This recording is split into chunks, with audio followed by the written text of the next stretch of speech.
வணக்கம். குரூப் 1 மெயின்ஸில் modern history and Indian culture இந்த பேப்பருக்கு எப்படி ப்ரிப்பேர் பண்ணுறது அப்படிங்கிறத தாண்டி எப்படி எழுதுறது அப்படிங்கிறது ரொம்ப முக்கியத்துவம் வாய்ந்தது. உதாரணமாக இந்த மாடர்ன் ஹிஸ்ட்ரியை பொறுத்த வரைக்கும் நம்ம ரொம்ப வருஷமாக படிச்சிருக்கோம். நம்மளை பொறுத்த வரைக்கும் முக்கியமான போர்கள் தெரியும், முக்கியமான தேதிகள் தெரியும், முக்கியமான ஆளுமைகள் தெரியும், முக்கியமான நிகழ்வுகள் தெரியும். இந்த மாதிரி ரொம்ப சின்ன சின்ன ஃபேக்சுவலாக எல்லாமே தெரியும்.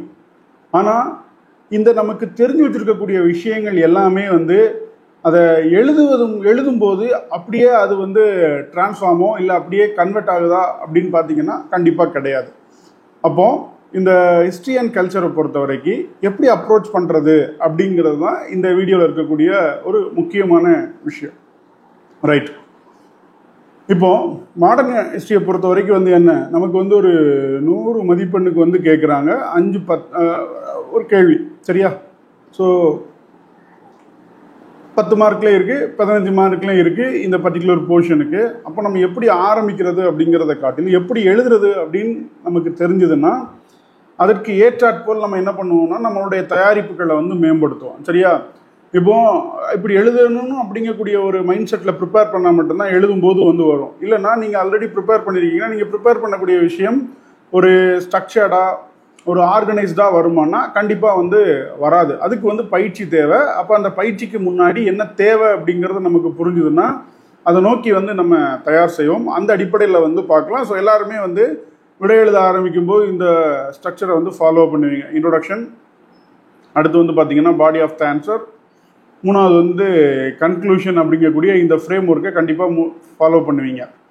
பட் இது எல்லாருக்கும் தெரிஞ்ச விஷயம். ஆனால் இந்த இன்ட்ரோடக்ஷனை இந்த ஹிஸ்ட்ரி பேப்பருக்கு நம்ம எப்படி மேக் பண்ணுறது, இந்த பாடி ஆஃப் த ஆன்சரில் சப்ஹெட்டிங் கொடுக்கலான்னு தெரியும். பட் அதை எப்படி நம்ம சப்ஹெட்டிங் கொடுக்கறது அப்படிங்கக்கூடிய அந்த விஷயம். அதே மாதிரி கீவேர்ட்ஸை நம்ம எப்படி ப்ரொவைட் பண்ணுறது, டயக்ராம்ஸ் எப்படி நம்ம ப்ரொவைட் பண்ணுறது, இந்த மாதிரி எல்லா விஷயத்தையும் இந்த மாடர்ன் ஹிஸ்ட்ரி அண்ட் கல்ச்சருக்கு மட்டும் நம்ம என்ன இப்போ இதை எக்ஸ்பிளைன் பண்ணுறேன்.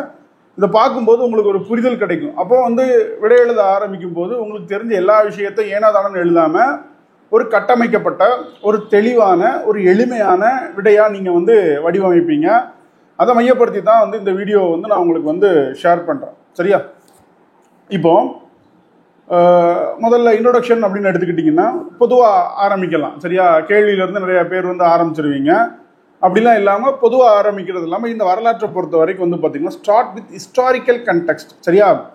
ஒரு வரலாற்று பார்வையிலேருந்து நம்ம ஆரம்பிக்கலாம். அப்படி இல்லைன்னா ஒரு வரலாற்றாசிரியர் அல்லது ஒரு முக்கியமான தேசிய தலைவர் அவருடைய மேற்கோளை காட்டி ஆரம்பிக்கும் போது அந்த விடை அப்படிங்கிறது இன்னும் மதிப்பு கூட்டப்பட்டதாக ஆகிறது. அதை ஏன் அறிமுகத்தில் நம்ம கொண்டு வரணும் அப்படின்னு சொல்லி பார்த்தோம்னா, உதாரணமாக இப்போது மிதவாதிகள் தீவிரவாதிகள் அப்படின்னு சொல்லப்படக்கூடிய புரட்சிகர தீவிரவாதம் அப்படின்னு எடுத்துக்கலாம். மிதவாதம் தீவிரவாதம் அப்படின்னு நம்ம எடுத்துக்கிடும் போது ஒரு விதமான அணுகுமுறை அப்படிங்கிறது நம்ம இது பண்ணலாம். அப்போது நீங்கள் மிதவாதியை பற்றி எழுதும்போது சுராஜ்யம் எனது பிறப்புரிமை அதை அடைந்தே தீருவேன் அப்படின்னு தீவிரவாதிகள் தொடர்பான கேள்வி வரும்போது நீங்கள் மேற்கோள் காட்டும்போது உங்கள் விடை அப்படிங்கிறது இன்னும் என்னவா இருக்கும்னா ஒரு மதிப்பு கூட்டப்பட்ட ஒரு விஷயமா இருக்கும். அப்போது நீங்கள் இப்படி தான் ஆரம்பிக்கலாம். இப்போ அதே மாதிரி மிதவாதிகளை பொறுத்த வரைக்கும் நீங்கள் 3 Ps அப்படிங்கக்கூடிய விஷயத்திலிருந்து ஆரம்பிக்கலாம். இல்லைனா தாதாபாய் நவ்ரோஜியோடைய மேற்கோள் காட்டலாம், பிபின் சந்திராவுடைய மேற்கோள் காட்டலாம். இந்தியா சின்ஸ் இண்டிபெண்டன்ஸ், ஒரு விடுதலைக்கு பின்பு இந்திய வரலாறு தொடர்பான கேள்விகள் அந்த மாதிரியான விஷயங்கள் வரும்போது நீங்கள் ராமச்சந்திர குஹாவை என்ன மேற்கோள் காட்டலாம். நான் ஒன்றா சொல்கிறேன். பிபின் சந்திராவை மேற்கோள் காட்டலாம். அதே மாதிரி பார்த்தீங்கன்னா ஆஃப்டர் இண்டிபெண்டன்ஸுக்கு நீங்கள் ராமச்சந்திர குஹாவை மேற்கோள் காட்டலாம். அதே மாதிரி இப்போ ரிவோல்ட்ஸ் அப்படின்னு இருக்குன்னா நீங்கள் விடி சவார்கரை என்ன மேற்கோள் காட்டலாம். இந்த மாதிரி ஒவ்வொரு தலைப்புக்கும் ஒவ்வொருத்தரை வச்சுக்கோங்க. இப்போ தமிழ்நாடு தொடர்பான ஃப்ரீடம் மூமெண்ட்டில் கே ராஜையனுடைய மேற்கோளில் நீங்கள் மேற்கோள் பண்ணி காமிக்கலாம். அதே மாதிரி தமிழக விடுதலை போராட்ட வீரர்களுடைய இதிலிருந்து மேற்கோள் பண்ணி காமிக்கலாம். ஜெய்ஹிந்து செல்லக்கூடிய செண்பகராமன் பிள்ளை, இல்லை பாரதியாருடைய ஒரு விடுதலை போராட்டம் தொடர்புடைய ஒரு வரிகள்ல இருந்து.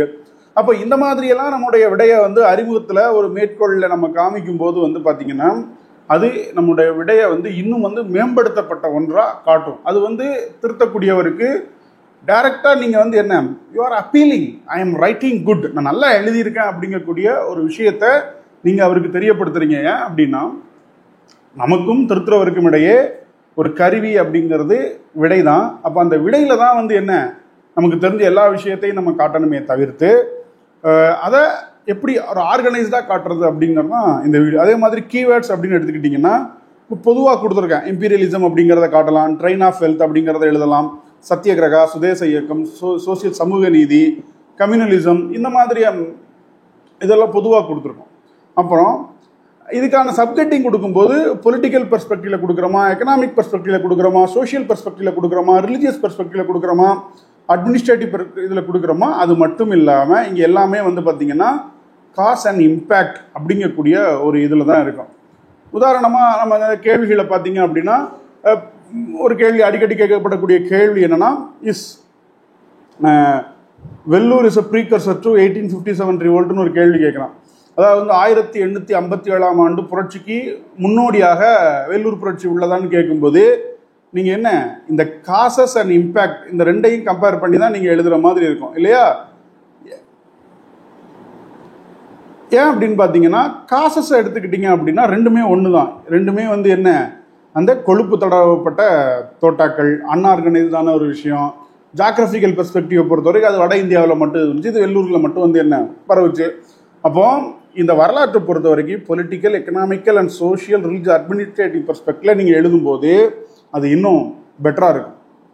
அதே மாதிரி டைம் லைன்ஸ்ன்னு நீங்கள் எடுக்கும்போது சில கேள்விகளுக்கு வந்து என்ன கொடுக்கலாம், நான் பின்னாடி உங்களுக்கு இந்த விஷயங்களை காட்டுறேன். அப்போ இந்த மாதிரி தான் நீங்கள் இந்த ஹிஸ்ட்ரியை பொறுத்த வரைக்கும் political, economical, social, religious, administrative பெர்ஸ்பெக்டிவ்ல கொடுக்கணும். டயக்ராம் வந்து என்ன, டைம் லைன் எழுதலாம். இல்லைன்னா வந்து என்ன, இப்போ கர்நாடிக் வர்ற அப்படின்னா இந்த மாதிரி ஒரு சின்ன மேப் போட்டு இங்கே இந்த மாதிரி சின்ன சின்ன விஷயங்களை மட்டும் வந்து என்ன நீங்கள் வந்து எழுதி காட்டலாம். சரியா? அப்போ அப்படிங்கும்போது என்னன்னா, you are appealing very good to the evaluator.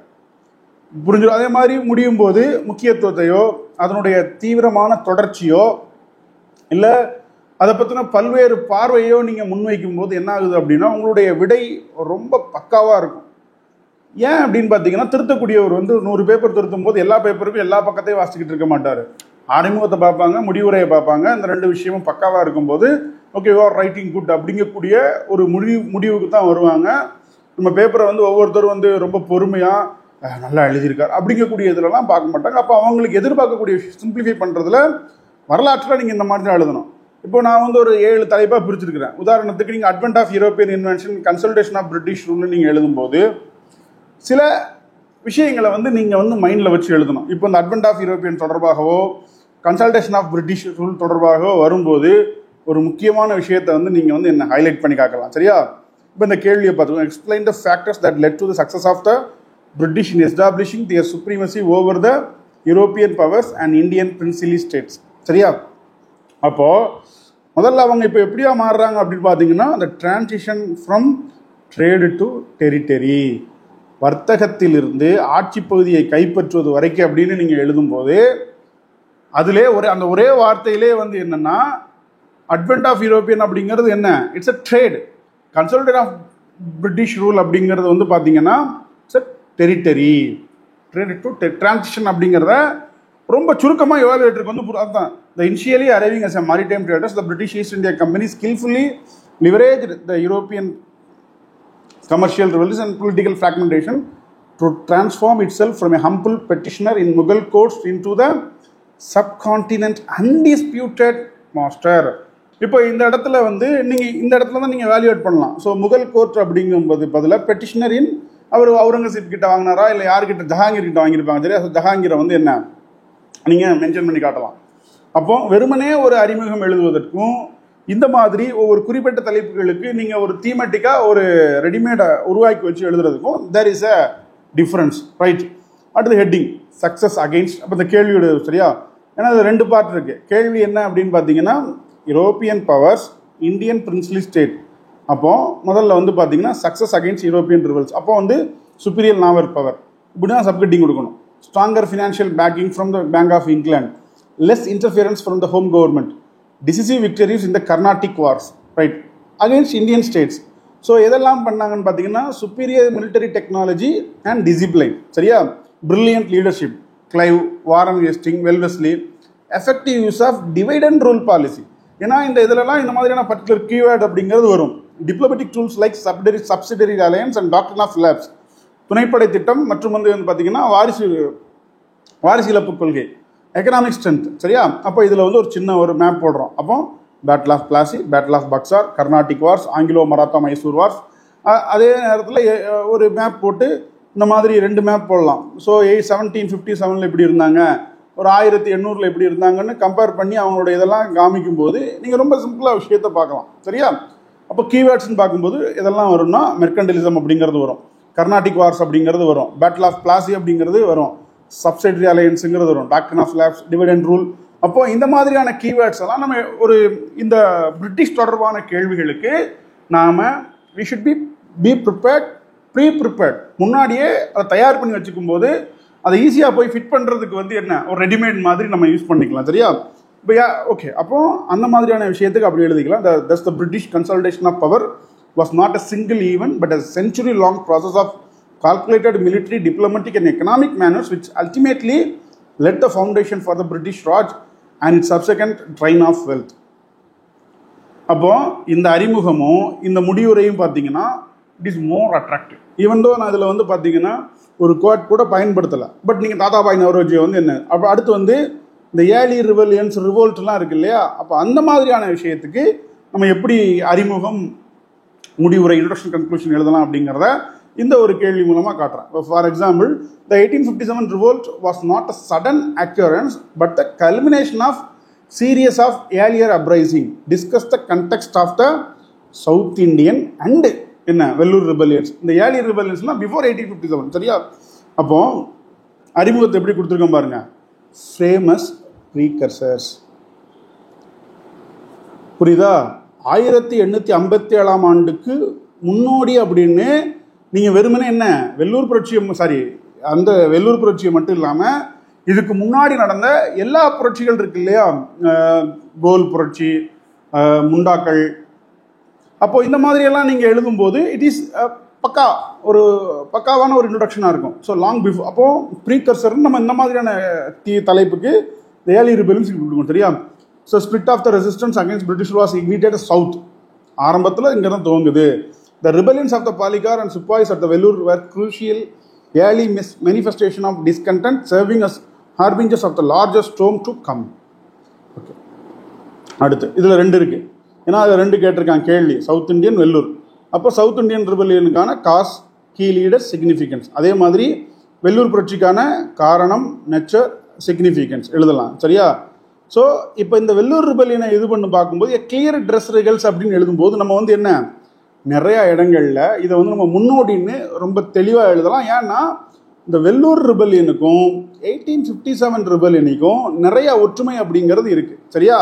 உதாரணத்துக்கு நீங்கள் எடுத்துக்கிட்டீங்க அப்படின்னா அந்த புதிய வகை உடை, கொழுப்பு தடவப்பட்ட தோட்டாக்கள், அதுக்கப்புறம் சோல்ஜரே வந்து என்ன போராடுறது, கொல்றது, அதனால் முன்னோடின்னு எழுதலாம். அதே மாதிரி வந்து பார்த்திங்கன்னா மைசூர் சுல்தானுடைய கொடியை வந்து இது பண்ணுறது. அப்போ இந்த மாதிரி எழுதும்போது தான் இருக்கும் ஒரு டயக்ராம். சரியா? ஸோ ஒரு சின்ன டயக்ராம் போட்டு இந்த மாதிரி வந்து என்ன இங்கே எங்கே இதெல்லாம் இருக்குது அப்படின்னு நீங்கள் எழுதும்போது இன்னும் கொஞ்சம் பெட்டராக இருக்கும். இல்லை ஒரு ஃப்ளோ சார்ட் போடலாம். சரியா?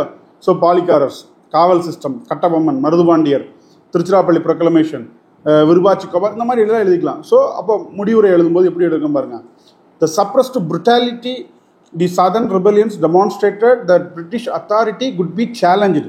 They exposed the fault lines of religious insensitivity and revenue pressure that the British would ignore at their peril, leading directly to the catalysm of 1857. இப்போ இது என்ன சொல்லுது அப்படின்னு பார்த்தீங்கன்னா, இந்த தென்னிந்திய புரட்சி அப்படிங்கிறதே வந்து என்ன பிரிட்டிஷ் ஆட்சியை நம்ம எதிர்க்க முடியும், அதே நேரத்தில் வந்து என்ன சில குறைபாடுகள் இருக்குது அப்படிங்கிறத பிரிட்டிஷுக்கு சுட்டு காட்டியது. அதை அவங்க அப்போவே சரி பண்ணியிருந்தாங்கன்னா என்ன 1857 ரிவோல்ட்டே வந்திருக்காது. ஆனால் என்ன அவங்க சரி பண்ணலை, ஒரு எச்சரிக்கை கொடுத்தது அப்படிங்கிற மாதிரி வந்து சொல்லுது. அப்போது இந்த ப்ரீ ரிவோல்ட், சரியா, இந்த ஏர்லி ரிவோல்ட் அப்படிங்கிறதுக்கு நீங்கள் இந்த மாதிரியான ஒரு இன்ட்ரோடக்ஷனையும் கன்க்ளூஷனையும் நீங்கள் வந்து என்ன கொண்டு வரலாம். ஓகே, அடுத்து தேசிய இயக்கத்தை பொறுத்த வரைக்கும். சரியா? ஸோ தேசிய இயக்கத்தை பொறுத்த வரைக்கும் மாடரேட்ஸ், எக்ஸ்ட்ரீமிஸ்ட், டெரரிசம் அப்படிங்கக்கூடிய இதில் எடுத்துக்கலாம். ஸோ 3 இதில் கொடுத்துருக்கேன். இது 3வது, இன்னொன்று 3 இருக்குது. சரியா? ஸோ இப்போ வந்து பார்த்தீங்கன்னா இப்போ இந்த இடத்துல எழுதிக்கோங்க, compare and contrast the ideology, methods and achievements of the moderate and extremist phases of the Indian national movement. அதாவது வந்து மிதவாதிகள் தீவிரவாதிகளுக்குமான சாதனைகள், சிந்தனைகள், போராட்ட முறைகள் இதெல்லாம் வந்து என்ன ஒப்பிட்டு வேறுபடுத்துக அப்படிங்கிறது தான் கேள்வி. இப்போ அறிமுகம் கொடுத்துருக்கோம் பாருங்க, எப்படி கொடுத்துருக்குன்னு பார்த்தீங்கன்னா, the evaluation of the Indian National Congress from 1885 to reflect the growing political maturity and assertion of Indian freedom struggle. சரிங்களா? அடுத்து transitioning from the politics of petition of the moderates to the politics of protest of the extremists. ஏன்னா இங்கே பார்த்தீங்கன்னா politics of petition அப்படிங்கிறதுல என்னவா மாறுதுன்னு பார்த்தீங்கன்னா politics of protest, மனு கொடுக்கும் அரசியலில் இருந்து போராட்ட அரசியலுக்கு வந்து என்ன செல்வது தான் இந்த transformation of moderates to extremism.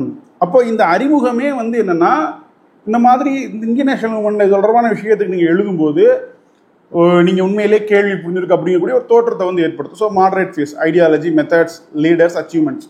இப்போ எப்படி சப்கெட்டிங் கொடுத்து ஐடியாலஜினா faith in British justice, goal of constitutional reform with in the empire, methods 3 P's, prayer, petition, protest. லீடர்கள் Dadabhai Nowroji, Gokhale, ஃபரசா Mehta. Achievement council act, நாரோஜி, Dadabhai நவ்ரோஜியுடைய train of health, இது மாதிரி எக்ஸ்ட்ரீம் ஐடியாலஜி ஸ்வராஜ். சரியா? Methods Swadeshi, passive resistance and national education. Leaders லால்பால் Lal. Achievement mass mobilisation.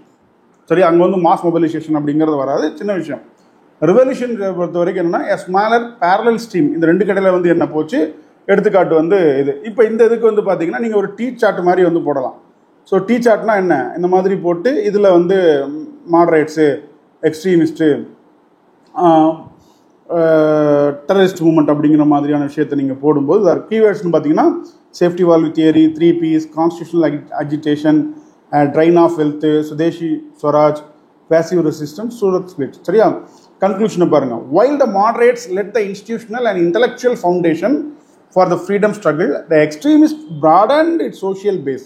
நல்லா பாருங்க, moderates வந்து என்ன ஒரு கட்டமைப்பையும் ஒரு அடிப்படையும் ஏற்படுத்துகிறாங்க விடுதலை போராட்டத்துக்கு. ஆனால் இதை பெரிய அளவில் ஒரு மக்கள் கிட்ட கொண்டு போனது வந்து பார்த்தீங்கன்னா மாடரேட்ஸ் அப்படின்னு. இது ரெண்டுமே சேர்ந்து என்ன பண்ணுச்சுன்னா காந்திய காலகட்டத்தில் ஒரு மாஸ் பேஸ்டு மூமெண்ட்டாக மாறுச்சு அப்படிங்கிறது. அப்போ இந்த இன்ட்ரோடக்ஷன் கன்க்ளூஷனும் நீங்கள் பார்க்கும்போது ஒரு குறிப்பிட்ட தலைப்புக்கு இப்போ நானே 3 தலைப்பு கொடுத்துட்டேன்.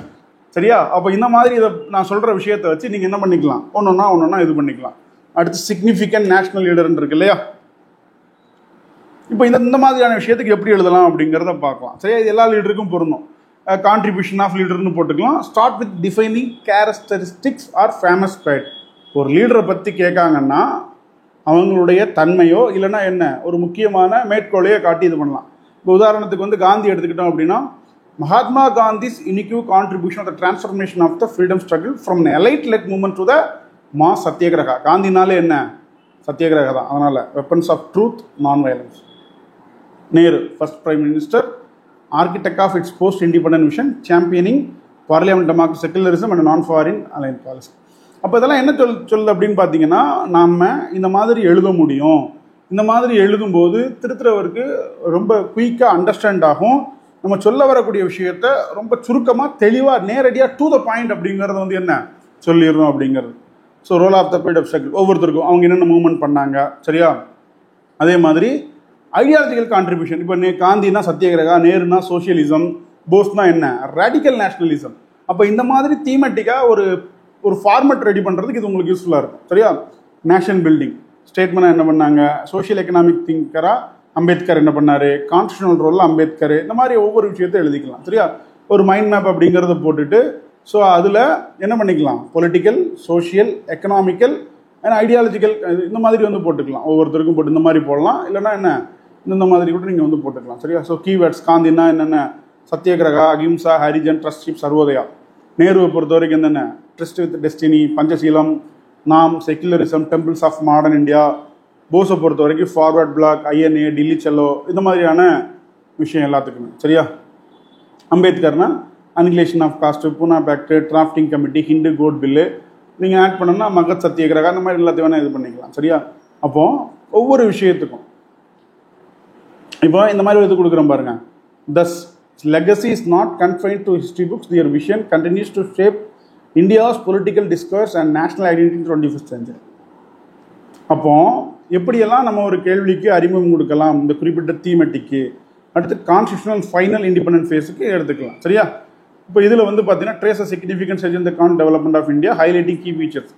பார்த்தீங்கன்னா the constitutional development of British India was an evaluationary process marked by series of facts where less give a gift of imperial generosity and more calculated response to growing nationalist pressure, gradually transferring power while retaining ultimate control. அவங்ககிட்ட முழுமையான கட்டுப்பாடு இருந்தாலும் நம்முடைய தேவைகளுக்கு ஏற்ப என்ன கொஞ்சம் கொஞ்சமாக கொடுத்தாங்க. இது தொடர்ச்சியான நிகழ்வு அப்படிங்கிறத சொல்லுது. அப்போது ஹெட்டிங் எப்படி கொடுக்குறோன்னு பாருங்கள். இன்ட்ரோடக்ஷன்னா foundation, introduction representation, move towards federalism, culmination of Indian constitution. ஒரு சின்ன டயக்ராம் அப்படிங்கிறத நீங்கள் போட்டுக்கலாம். ரெகுலேஷன், செப்பரேட், இந்த மாதிரி சின்ன சின்ன விஷயத்தெல்லாம் நீங்கள் பண்ணும்போது ரொம்ப அட்ராக்டிவாக இருக்கும். While these acts were designed to prolong British rule, they inadvertently provided Indians with valuable experience in legislative and administrative functioning, which proved the crucial in building a stable democratic republic after 1947. அப்போது அந்த constitutional development and அந்த ஆக்ட்லாம் இருக்கு இல்லையா, அப்போ அதுக்கு இந்த மாதிரியான ஒரு முடிவுரை கொடுக்கும்போது இன்னும் பெட்டராக இருக்கும். அடுத்த role of Tamil Nadu in freedom struggle. So இதில் வந்து பார்த்தீங்கன்னா examine the unique contribution of Tamil Nadu to the Indian freedom struggle with special reference to VOC and ராஜகோபாலாச்சாரின்னு கொடுத்துருக்கு. சரியா? இப்போ இன்ட்ரோவை பொறுத்து Tamil Nadu contribution to the freedom struggle was rich and மல்டிஃபேசட், ரியாண்டிங் the fiery poetry of national awakening to the Swadeshi enterprises and landmark act of civil disobedience. நம்ம இந்த அறிமுகத்திலே என்ன பண்ணுறோம் அப்படின்னா ஒரு மல்டி டைமென்ஷனாக நம்ம இன்ட்ரோடக்ஷன் அப்படிங்கிறது கொடுக்குறோம். ஸோ இந்த மாதிரி ஒவ்வொன்றும் நீங்கள் ஃப்ரேம் பண்ணிட்டீங்கன்னா இது early national staging movement, Gandhi era, social reform movement, அப்போது இது எல்லாத்துக்குமே இது பண்ணிக்கலாம். சரியா? ஓகே. ஸோ இப்போ வந்து பார்த்தீங்கன்னா கன்க்ளூஷனை பாருங்கள். Thus, Tamil Nadu role was not just supportive but pioneering, contributing unique economic, literacy and social dimension to the all India struggle, freedom and shaping the future polity of the nation. Tamil Nadu வந்து என்ன பல முனைகளிலும் பங்களித்திருக்கு அப்படிங்கிற. சரியா? Supportive மட்டும் கிடையாது, முன்னோடி. பொருளாதாரமாக இருக்கட்டும், லிட்டரரியாக இருக்கட்டும், சோஷியல் ஏதாவது நம்ம முன்னோடி அப்படின்னு கொடுக்கும்போது நம்ம சொல்கிறோம். சோஷியல் எக்கனாமிக் கல்ச்சரல் ஆஸ்பெக்டில் சில விஷயங்கள் சோஷியல். இப்போ வந்து ஜஸ்டிஸ் பார்ட்டிக்கு எடுத்துக்கலாம். அதை பொறுத்த வரைக்கும் வந்து பார்த்தீங்கன்னா எப்படி கொடுத்துருக்கோன்னு பாருங்கள். Introduction. Trace the origin, achievements and legacy of Justice Party in laying the foundation for the social justice ideology in Tamil Nadu. The Justice Party, born out of the non-Brahmin movement in the Madras Presidency, was a pioneering force in Indian politics that championed the cause of social justice and representation long before it became national agenda. இது socio political dynamics. சரியா? ப்ரிலிம்ஸில் கூட என்ன socio political association தான் unit 8 இருக்கும். அப்போது இந்த மாதிரிலாம் நம்ம எழுதும்போது நம்முடைய விடை அப்படிங்கிறது ரொம்ப பக்காவாக இருக்கும். ஸோ 7 தலைப்பு கொடுத்துருக்குறேன். ஒன்று வந்து பார்த்தீங்கன்னா சோஷியல் எக்கனாமிக் அண்ட் கல்ச்சரல் ஆஸ்பெக்டில் ஒன்று கொடுத்துருக்கோம், role of Tamil Nadu in freedom மூமெண்ட்டுக்கு ஒன்று கொடுத்துருக்கோம், கான்ஸ்டியூஷனல் அண்ட் ஃபைனல் இண்டிபெண்டன்ட் ஃபேஸுக்கு ஒன்று கொடுத்துருக்கோம். இந்த ஃபைனல் இண்டிபெண்டன்ட் ஃபேஸை பொறுத்த வரைக்கும் வந்து என்ன இதுக்கு எப்படி நம்ம யூஸ் பண்ணலாம் அப்படின்னு பார்த்தீங்கன்னா நம்ம வந்து என்ன முதல்ல வந்து பெட்டிஷன் கொடுத்தோம், அப்புறம் வந்து என்ன பண்ணோம் மாடரேட்லேருந்து எக்ஸ்ட்ரீமிஸ்ட் ஃபேஸ் ஆச்சு, அதுக்கப்புறம் தான் என்ன மாஸ் மூமெண்ட் ஆச்சு, காந்தியுடைய டூல். இந்த மாதிரி நீங்கள் ஒவ்வொரு விஷயத்தையும் கனெக்ட் பண்ணி லிங்க் பண்ணி எப்படி ட்ரான்ஸ்ஃபார்ம் ஆச்சுன்னு எழுதிக்கலாம் ஃபைனல் இண்டிபெண்டன்ஸுக்கு. ஏன்னா ஃபைனல் இண்டிபெண்டன்ட் பேஸை பொறுத்தவரைக்கும் ஒரே நாளில் வரல இல்லையா, நம்ம காங்கிரஸ் ஆரம்பிச்சதுலேருந்து படிப்படியான வளர்ச்சி தானே. அப்போ அதுக்கும் வந்து பார்த்தீங்கன்னா இட்ஸ் எவாலுவேஷனரி ப்ராசஸ் அப்படின்னு கூட நீங்கள் எழுதிக்கலாம். அடுத்த தலைவர்களுக்கு கொடுத்துருக்குறோம். சரியா? ஸோ இந்த ஆஸ்பெக்டில் நீங்கள் இது பண்ணிக்கோங்க, இட் வில் பி பெஸ்ட். சரியா? ஸோ டைம் கிடைக்கும்போது அந்த மாதிரி ஒவ்வொரு சப்ஜெக்ட்டுக்கும் என்ன ஐ வில் அப்டேட். தேங்க்யூ.